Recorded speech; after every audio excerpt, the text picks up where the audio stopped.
സ്വർഗാരോഹണ തിരുനാൾ ദിനത്തിൽ saint Peter's ബസിലിക്കയിൽ നടന്ന ചടങ്ങിൽ ഫ്രാൻസിസ് പാപ്പ 2025 ജൂബിലി വർഷം ഔദ്യോഗികമായി പ്രഖ്യാപിച്ചു.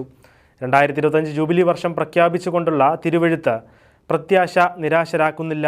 4 പേപ്പൽ ബസിലിക്കകളുടെ ആർച്ച് പ്രീസ്റ്റുമാർക്കും ബിഷപ്പുമാരുടെ പ്രതിനിധികൾക്കും സുവിശേഷവൽക്കരണത്തിനായുള്ള ഡിക്കാസ്റ്ററിയുടെ പ്രിഫെക്റ്റിനും പാപ്പ കൈമാറി. തിരുവെഴുത്തിൻ്റെ പ്രധാന ഭാഗങ്ങൾ തിരുക്കർമ്മങ്ങൾക്ക് മുന്നോടിയായി വായിച്ചു. 2024 ക്രിസ്മസ് തലേന്ന് സെന്റ് പീറ്റേഴ്സ് ബസിലിക്കയുടെ വിശുദ്ധ വാതിൽ തുറക്കുന്നതോടെ 2025 ജൂബിലി വർഷത്തിന് തുടക്കമാകും. ഡിസംബർ 29-ന് റോമിലെ കത്തീഡ്രലായ സെന്റ് ജോൺ ലാറ്ററൽ ആർച്ച് ബസിലിക്കയുടെ വിശുദ്ധ വാതിൽ തുറക്കും.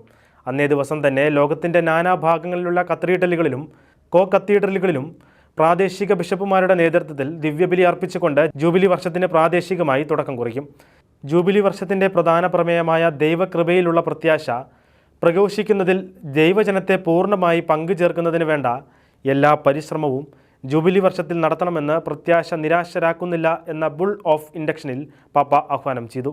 2028 ഡിസംബർ 28-ന് പ്രാദേശിക തലത്തിൽ ജൂബിലി വർഷം സമാപിക്കും. അന്നേ ദിവസം തന്നെ Saint John Lateran, Saint Mary Major, Saint Paul's എന്നീ ദേവാലയങ്ങളിലെ വിശുദ്ധ വാതിലുകൾ അടയ്ക്കും. 2026 ജനുവരി 6 യേശുവിൻ്റെ പ്രത്യക്ഷീകരണ തിരുനാൾ ദിനത്തിലാവും ഔദ്യോഗികമായി റോമിൽ ജൂബിലി സമാപിക്കുന്നത്.